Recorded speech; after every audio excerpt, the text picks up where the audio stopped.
Politikanın dini yoktur hocam. Yani balığı atmış adam içine ya. İşin kötü yanı benim otelim Mescid-i Haram'ın diğer tarafında kaldı. Firmayaymış, bu Diyanet'eymiş, burayaymış, parayı vermene hiç gerek yok.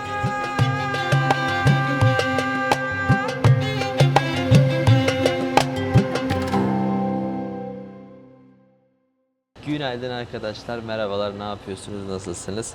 Videoya yeni gelenler, yeni ülkem Suudi Arabistan'dayım. Videoyu seri olarak takip edenler ise, şurada ne güzel görünüyor, neyse kalsın orada.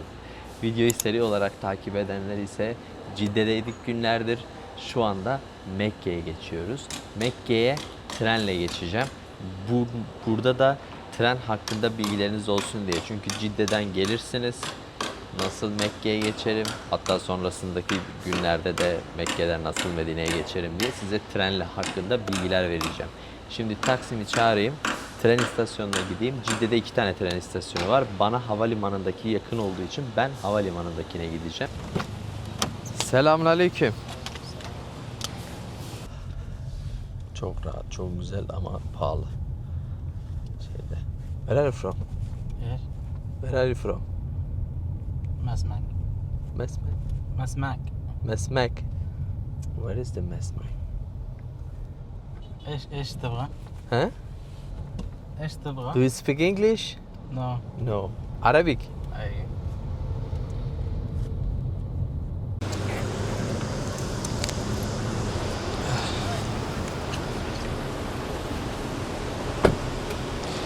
Şimdi şurası havalimanı arkadaşlar. Gerçekten havalimanı güzel, yolu falan çok iyi ya. 5 dakikada geliyorsun. Şurası da karşı şey. Ha bak burada ne var? Dur size bunun şeyini öğreneyim ya. Havalimanına geldiniz, burada zemzem suyu varmış. Muhtemelen götür diye satıyorlar. Bak şöyle kutular. Bir galonu 12,5 riyal arkadaşlar. Bir galon dediği de sanırım şu. Şu 12,5 riyal şu. Şu 12,5 riyal üzerinde galon dediği litre ne kadar yazmıyor ki. Litresini. Şöyleymiş arkadaşlar. Şuradan. Aha şu bak orada kapatıp şey veriyorlar. Bu kutu olarak değil, direktmen uçuşa hazır olaraktan veriyorlar. Çocuğun elinde götürüyordu. Selamünaleyküm. Arkadaşlar videoya ilk gelenler, ilk defa izleyenleriniz varsa şimdi diğer videolarda anlattım. Buradaki ablamı açık ve pantolonlu gördüğünüzde şaşırmış olabilirsiniz. Artık burada öyle bir zorunluluk yok. İnsanların kendi tercihlerine kalmış. Açılıp kapanma olayları. Dur lan yaya geçidi duracak mısınız? Kendime atıyorum vallahi bak. Bak hiç durmadı bu. Pis. İnsanların kendi tercihlerine kalmış. Zaten böyle eğlence yerleri tarzında yerlere gittiğinizde şu anda %30 kadarında zaten öyle bir açıklık, rahatlık görebiliyorsun diyorlar. Yeni gelenler için güncel bilgi. En baştan dönüp izlediğinizde bu olayları zaten anlatıyorum. Vallahi yapmışlar. Burası yeni galiba. Vallahi ben açım. Karşıda da kafesi, fırını falan var. Ben direkt oraya gideyim. Zaten bunlar şey değil ya. Yani havalimanı şeyinden böyle fazla para yapacaklarını falan sanmıyorum. Arkadaşlar bu Cidde'den Mekke'ye ve Medine'ye trenler var. Şu an karşıya baktığımda full Mekke, Medine. Mekke'den de Medine'ye, Medine'den de Mekke'ye ayrıyeten var. Yani bu 3 şehir arasında çok sık bir hızlı tren olayı dönüyor. Böyle sürekli bir tren, sürekli bir tren, sürekli bir tren. Saatlerine zaten bakabilirsiniz. Birazdan uygulamayı da size göstereceğim. Burada da ticket satıyor ama asla bak tavsiye etmem. Çünkü sebebini söylüyorum. Çok düşük sezonda gelirsiniz. Böyle yazın ortasında gelirsiniz okey ama genelde ekonomi biletleri tükeniyor. Business'a kalırsınız. Ekonomi fiyatları iyi. Neden business'a kalasın? Gerek yok. Birazdan göstereceğim. Oradan alırsın. Zaten benim sizden isteğim, yani bu videoları izledikten sonra abi sen Türkiye'den çık, gel, burada ümreni yap, git. Hiç o firmayaymış, bu Diyanet'eymiş, burayaymış parayı vermene hiç gerek yok. Şimdi sana bak buradaki exchange ofisinin de fiyatını söyleyeceğim. Burada da exchange ofisi varmış. Şuradan söylüyorum. Bak bunun fiyatı içeriye göre daha iyi. Aynen. Bak içeride 3.93'e sattığını bak burada 4.067'ye satıyor. 4.05'li olanı da içeride param bitti deyip kapatmıştı. Şurada Türk lirası da var ama dolarla gelin. Dolarla gelin. Dolarla gelin arkadaşlar. Starbucks. Bunun tartışması çok çıktı ya. Suudi Arabistan'da niye bu kadar Starbucks mevzusu var diye. Politikanın dini yoktur hocam. Yani o olay çok başka. Buradan vallahi sabah sabah which one is best one? You can choose Thousand the ranch. You can olive oil. Olive. Thousand Islet. I wanna try. Yeah, good. Arkadaşlar Filipinlilermiş. Endonezya, Filipin, Bangladeş. Onu konuşuyorduk. Oraya ne zaman gideceksin, buraya gittin mi falan filan diye. Ben bazı gittiğim yerler YouTube kanalında yok. Ben YouTube'a yeni başladım. Ama Endonezya mesela bir gidişim var. Örnek veriyorum. Onu konuşuyorduk. Burada çok meraklılar ya. Hemen subscribe. Siz de subscribe arkadaşlar rica ediyorum. Ve bu videoları yararlı buluyorsan eğer, insanlara ulaşmasını istiyorsan lütfen abone olur musun? Nerede oturacağız ya? Her şey iyi güzel de. Heh. Yazıyorum.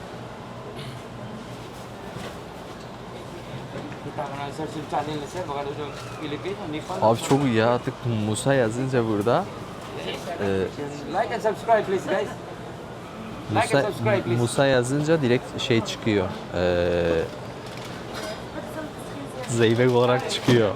Niye acaba?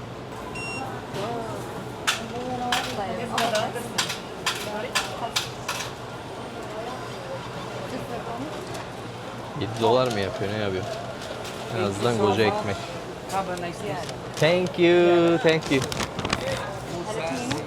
Yani Musa Zeybek.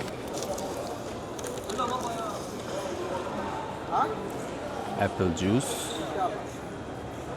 Güzel, şekersiz. Nerenin malısın sen? Şöyle bir apple juice'umuz var. Ölüyorum acımızdan. Şöyle midemiz o. Allah belanı, asitli apple juice mu olur lan? Bir şey diyeyim mi? Ben hep ucuz ülkelerde Subway yiyebilmişimdir. Daha benim Türkiye'de ağzıma değmemiş bu arada, öyle söyleyeyim. Çok pahalı olduğu için. Bazı ülkelerde de gerçekten fiyatı diğer şeylerle kıyasladığımızda mantıklı oluyor. Bir de sabah sabah ne yemek istediğimi seçebiliyor olmam çok güzel.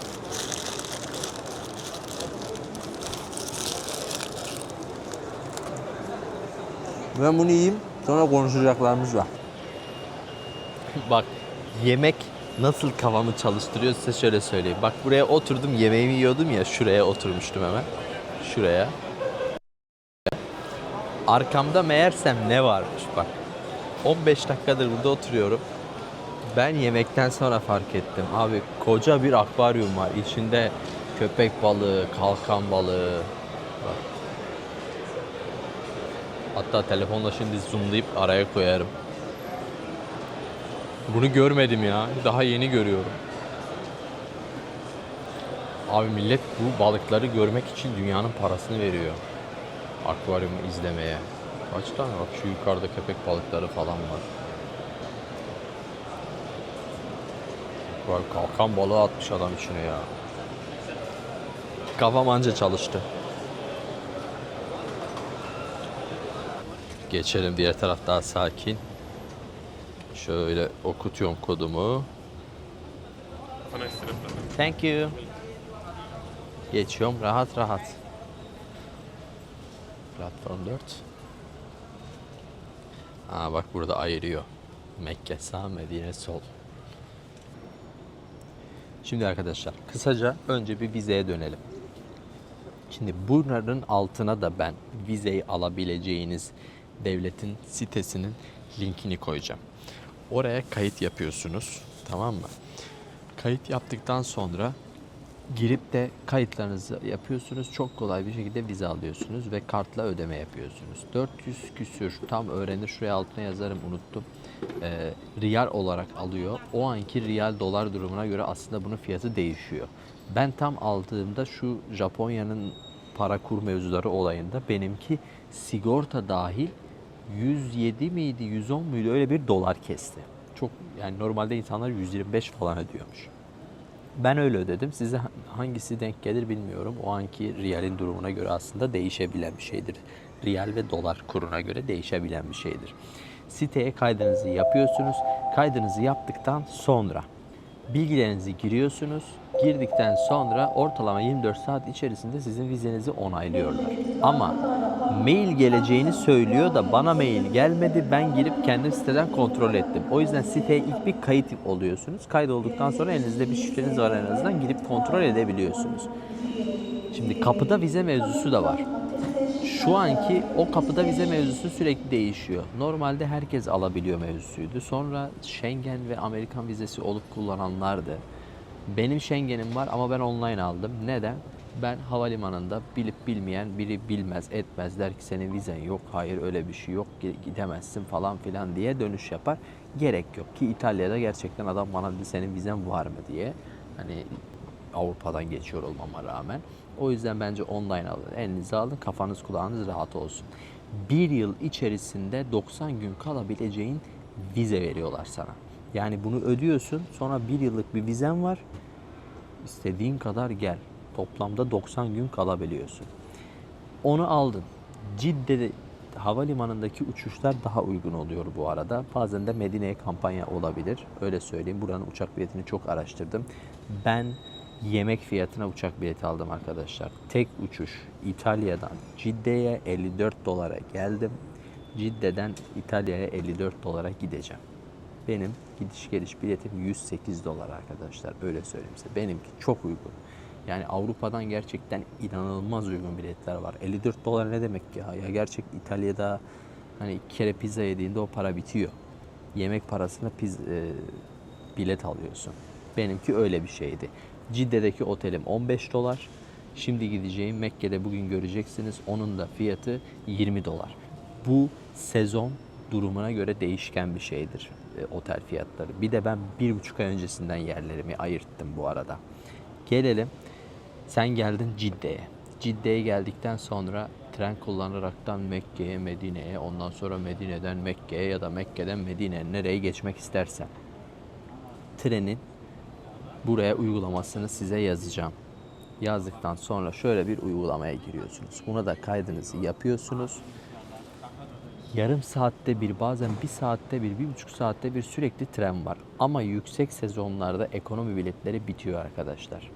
Ben bu biletleri de, ekonomi biletlerimi de artık otellerin belli olduktan sonra tren biletlerimi de aldım önceden. Fiyatları size şu şekilde hemen bakıp söyleyeyim. Mekke'den Medine 172 riyalmiş bu arada aldığım. Bu erken alsanız da fiyat değişmiyor, sabit. Medine'den geri Cidde'ye gelişim 138. Şu anki gideceğim de 69 riyal. Ben bunları konuşurken aşağıya dolar bazlı olaraktan da yazmış olurum zaten. Bunlar ekonomi fiyatları. Eğer bunları kaçırırsan business almak zorunda kalırsın. O yüzden öncesinden almanızı tavsiye ederim. Aldıktan sonra da ben Wallet'a indirdim. Siz mailinize indirirsiniz. Telefonunuzda olsun. Çünkü kapıdan geçerken kod falan okutuyorsun. Kodunu görebileceğin şekilde olsun. Hatta garanti almak istiyorsan çıktı olaraktan da eline alabilirsin. Taksi olaraktan da zaten bahsettim. Karim uygulaması ve Uber uygulaması, ikisini de kullanabilirsin. Karim'in bir tık daha fiyatları daha iyidir. Cidde'de cayır cayır çalışıyorlar. Şimdi Mekke'ye gideceğim. Oradaki duruma da bakarım. Mekke'de ihtiyacımız olacak mı bilmiyorum.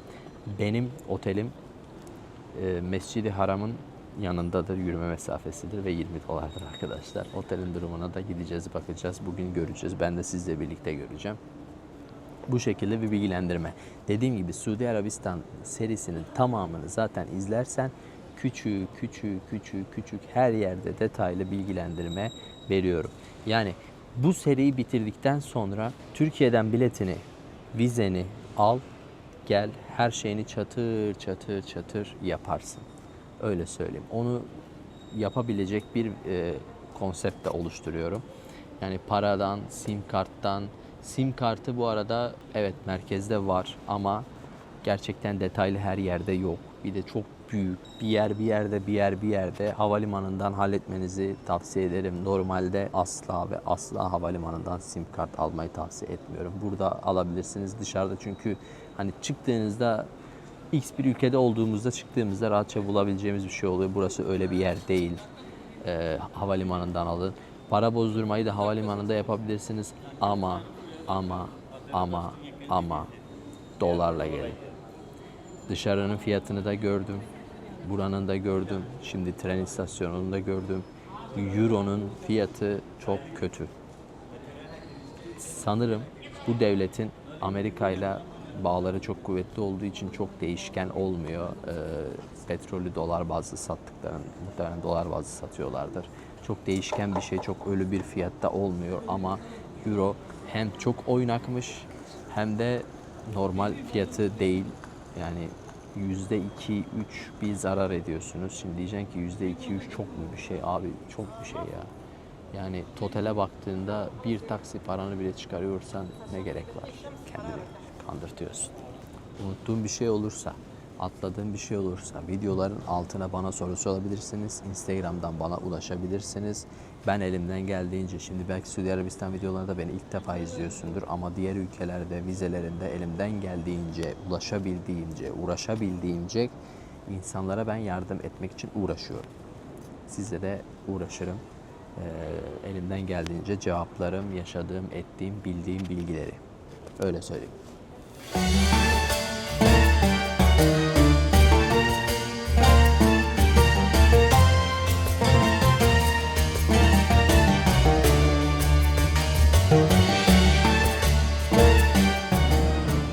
Benim kaç? 117. Siz küçülüyor musunuz, büyüyor musunuz? Şunu koyayım.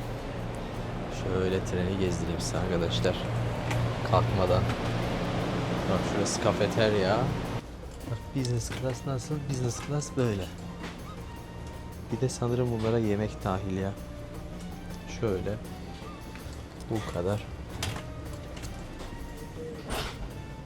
Koltuklar da daha rahat görünüyor evet. Ama 2 kat fiyata değmez. Öyle.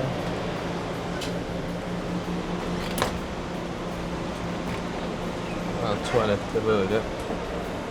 Uçakla aynı mantık.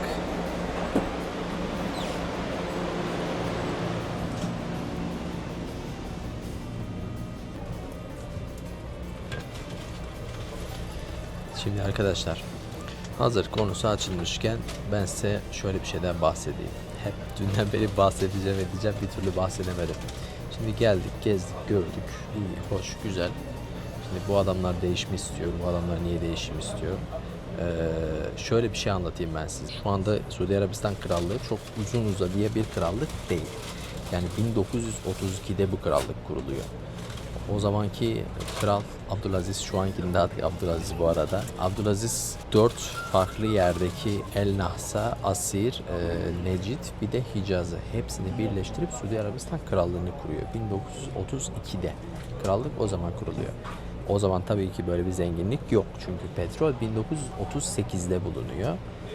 Ya bazı yerlerde yazan yazılara göre petrol o zamanlarda da varmış ama bunu bir anda ortaya atmamışlar. Biz bu devleti birleştirelim ki herkes farklı yerlerde anlaşma yapmasınlar, dağılmasın, bu gücü kaybetmeyelim diye. Ve 38'de petrolü bulduk diyorlar ve bu petrol çıkarılmaya başlıyor. İlk çıkarılmaya başladığında şöyle bir şey var. Şirket çıkardığı için, bütün sistemi kurduğu için payın çoğunluğunu o alıyor. Sonra yıllar içerisinde payın çoğunluğu krallığa geçiyor ve bir anda bir zenginlik başlıyor. Yani size şöyle söyleyeyim, inanılmaz bir zenginlik. Zaten şirketlerin en büyüğü burada Aramco diye bir şirket, girip araştırırsanız inanılmaz zengin bir şirket, inanılmaz paralardan bahsediyoruz yani. Sonrasında aslında baktığımızda çok bir nesil yok. Bir nesil var, parayı sonradan görmüş nesil olan. O nesilden sonraki gelen nesil aslında şu anki nesil dediğimiz, hatta şu anki gençler bazıları 3. nesil falan oluyor, artık 3. çocuklar falan oluyor. Bu nesil parayın içine doğmuş. O yüzden sonradan görme olayı değil. Ve adamlar şu anda şeyin farkındalar. Biz normal dünya düzeninden farklı yaşıyoruz. Bunu değiştirmemiz gerekiyor diye. Trend oluyor bu arada. Bunu değiştirmemiz gerekiyor diye. 2017'de şu anki kralın oğlu Veliaht Prens seçiliyor, Selman. Ve ondan sonra her şey değişiyor. Bu adam öncesinde de zaten yavaş yavaş bunların böyle sinyallerini falan vermiş. Değişimlerin. 17'de seçiliyor. Ondan sonra bir anda değişimler patlıyor. Adam açık açık diyor ki biz Orta Doğu'nun Avrupa'sı olmak zorundayız. Bizim bir gün petrolümüz bitecek ve biz bu gücü devam ettirmek zorundayız deyip değişime gidiyor. Bu değişimi de bir anda başlatıyor. Nelerle başlatıyor? İlk başta diyor ki biz çalışmak zorundayız. Önceden Suudlar çalışmıyormuş. Özellikle Covid'den önce çalışmıyorlarmış. Şu anda onlara verilen o destekler, o paraları adam kesip çalıştırmaya yönelik. O yüzden şu anda taksiciler hepsi Suud görüyorum. Ama maaşları da yüksek. Devlet dairelerinde $3.500. Yani emekli olduğunda erken emeklilikte $2.000. Güzel paralar kazanıyorlar. Dışarıdan gelenler paraları kazanamıyor bu arada. Gittikçe 2030'a kadar ikisinin haklarını eşitlemek istiyorlarmış. Normalde dışarıdan geldiğinizde burada ev alamıyorsunuz. Burada arsa alamıyorsunuz. İş kuramıyorsunuz. Kefil sistemi var. İlerleyen videolarda kefil sisteminden de bahsedeceğim. Kefil sistemi de gittikçe kalkıyor artık. Kefil sistemi çok kötü bir sistem ya. Bildiğin kölelik sistemindeki sahip kelimesine benzetiyorum ben. Yani kefilim o mevzuyu. İlerleyen videolarda özellikle Medine taraflarına gittiğimizde bunu daha detaylı o sistemi de anlatacağım. Bu adam değişime gidiyor. Bütün dünya bir anda çarkılanıyor. Suudi Arabistan değişiyor. İşte yönetim şeklinde o bir ton şey konuşuluyor. Adam bir anda dünya gündemine oturdu. Yani benim bile Suudi Arabistan gündemine o adam sayesinde girdi, Prens Selman sayesinde. Böyle yenilikçi, böyle derken 2018 miydi ya? 2018'di galiba. Tüm dünyanın gözünden düşecek bir duymuşsunuzdur, sessizce söyleyeyim. Kaşıkçı cinayeti vardı, Türkiye'de işlendi. O cinayetten sonra bütün dünya bu aslında bir balon muydu diye kafalar değişmeye başladı. Adam ortadan yok oldu, gündemden düştü. O cinayet mevzusunu şimdi ben detaylı anlatmayayım. Siz araştırabilirsiniz. Hatta bizim istihbarat, Türkiye'de oluyor bu olay. Bizim istihbaratımız çözüyor. Sonrasında da buraya devrediliyor. Dava kapanıyor falan. Onu detaylı araştırabilirsiniz. O da çok büyük bir olay. Ondan sonrasında bu adam tekrardan gündeme geliyor. Halkın güvenini nasıl bu kadar hızlı kazanıyor? İdam şeyini gittikçe azaltıyor. İşte el kesmeymiş, kafa kesmeymiş, kırbaçmış, bunları kaldırıyor falan. İşte sinemalar açılıyor, beachler açılıyor. Neler. Bütün dünya şeyini yakalıyorlar adamlar. Nerede insanların güvenini kazanıyor biliyor musunuz? Şimdi Suud ailesi, Suudi Arabistan bir aile şirketi gibidir. Adamlar burada kendi ailesinden kimiydi ya? Birini, devlet adamı yolsuzluktan yargılatıyor. İnsanlar bunu ilk defa görünce diyor, demek ki var bir güzellik.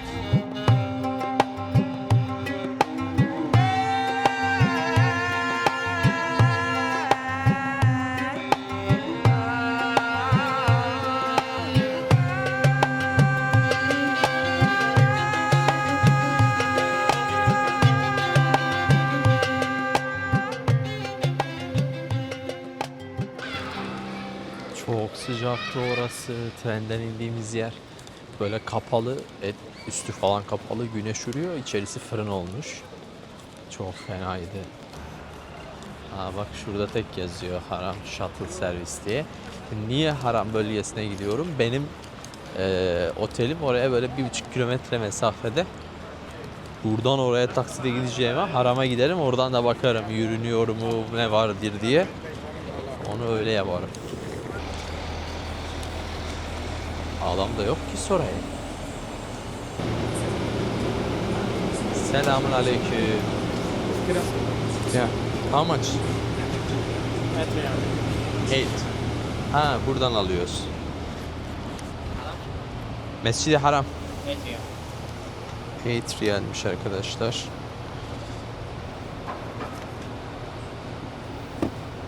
Euro yapar. Ben eninde sonunda dönüp dolaşıp şeye geleceğim. Yine trenle döneceğim için buradan Medine'ye. İyi bunun taksisinden kurtulduk. Sanki Mekke'de taksi parasından kurtulacağız gibi duruyor. Çok fazla gitmeyecek. Cidde'de sürekli taksiye para ver, para ver, para ver, para ver. Yani laf kurdu. Öldük. Olmaz böyle. Geldim, indim. O nasıl bir ses? Öyle bir klima çalıştırıyorlar ki üf sese bak. Şimdi işin kötü yanı size böyle Mescid-i Haram'ı bir kısmını göstereyim. Aha dünyanın en büyük mescidi işte. İşin kötü yanı benim otelim Mescid-i Haram'ın diğer tarafında kaldı. Bu burada son durağı burada duruyor. Şimdi buradan taksi durumuna bakacağız. Ya da kilometreye bakayım da yürünmez ki abi ya. Yürünür mü ki? Şu an hava 50 derece ya. Ben şu gölgeye geçeyim. Bir de yollar kapalı. Mesela şu yol kapalı. Ben buradan arkaya yürüsem aslında buraların arasından gökdelenlerin arasından arkadaşlar buraların hepsinin videosu zaten olacağı için şu anda göstermiyorum. Buralara hepsini zaten Mescid-i Haram'ın içi de aleykümselam. Mescid-i Haram'ın içi de Mescid-i Haram'ın dışı da hepsinin ayrı ayrı buraların hepsinin böyle videosu olacak. Onları detaylı konuşacağız. Ben şimdi bir yolumu bulayım. Gidiyorum. Bir yolumu bulayım. Oo, kuşlara bak.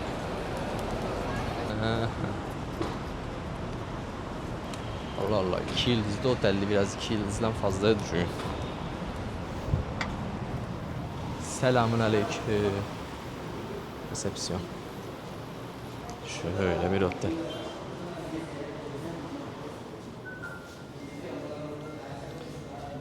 I have reservation brother.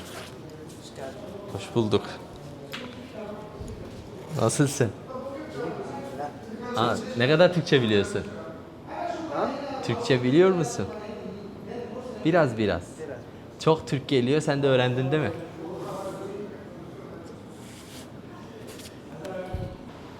Arkadaşlar burayı da konuşacağız. Şimdi odayı göreyim falan. Sizle detaylı konuşurum. Dediğim gibi bak.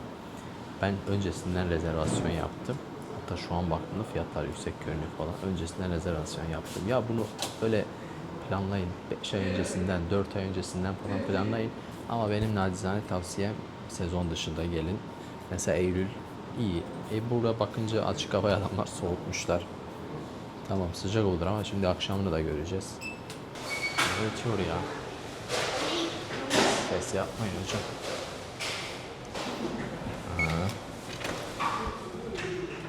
Ana halı var lan.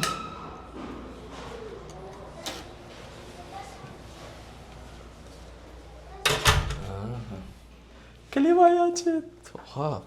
Mutfak varmış burada. Ocak var mı? Yok. Dolap var. Halı var. Açıl susam açıl. Direkt sizle girdik odaya arkadaşlar. 13. katı vermişler. Şunu çift yatak vereydin ya. Bakayım da dışarıda ne görünüyor. Dışarıda pek de bir şey görünmüyor. Malum hepsi otel. Acil klima. Şimdi şöyle çıkardık mı? Bakalım şurası nasıl? Sen nereden açılıyorsun? Havalandırmaymışsın. Kapan. İyi. Havlu, duş, şampuan. Her şey. Klima sorunsuz çalışıyorsan her şey çok güzel. Sen böyle sesli mi çalışacaksın? Biraz soğut sonra seni bir düzelteyim bir kendine gel. Böyle olmaz. Arkadaşlar geldik. Biraz sakinledi. Geldik. Mekke'deyiz. Gördüğünüz otele yerleştik. Bu otelin hemen ben bir kontrol edeyim size fiyatını ödemişim. Günlüğü 20,5 20 düzde 20 dolar para vermişim ben bu odaya tek başıma. Şöyle de bir şey var. Normalde ben burayı tek tutuyorum ya. Benden bu yatağın parasını da alıyorlar. Yani normalde ben 2 kişi tutsaydım 20 küsür bir şey olacaktı ve 2 kişi ödeme yapacaktık. Öyle bir şey var. Aklınızda olsun. Ama şu an baktığımda mesela geçen gün baktım bu 100 dolarlar falan görünüyordu. Hiç hoş değil. Teşekkür ederim videoyu izlediğiniz için. Bundan sonraki zaten muhtemelen Mescid-i Haram'ın kendi videosu olacak. Ben önce bir çamaşır falan yıkamam lazım. Onlar kurusun ancak kururlar. Zaten biliyorsunuz Mescid-i Haram'a girmek için ihram kıyafeti olması gerekiyor. Cidde'de onu almıştım. Onu deneyeceğim. İşlerim var onu halledeceğim. Videolara bakacağım. Şu da bir soğutsun. Kendinize çok iyi bakın. Videoya abone olmayı unutmayın. Bir sonraki videoda görüşmek üzere. Aklınıza gelen bir soru varsa yorumlarda görüşürüz. Bu videoyu paylaşabilirsiniz arkadaşlarınızla. Böyle güzel videoların, bilgilendirici videoların herkese ulaşmasını istiyorsan beğen tuşuna da basmayı unutma. Kendine çok iyi bak. Instagram'dan takip edebilirsin. Görüşürüz.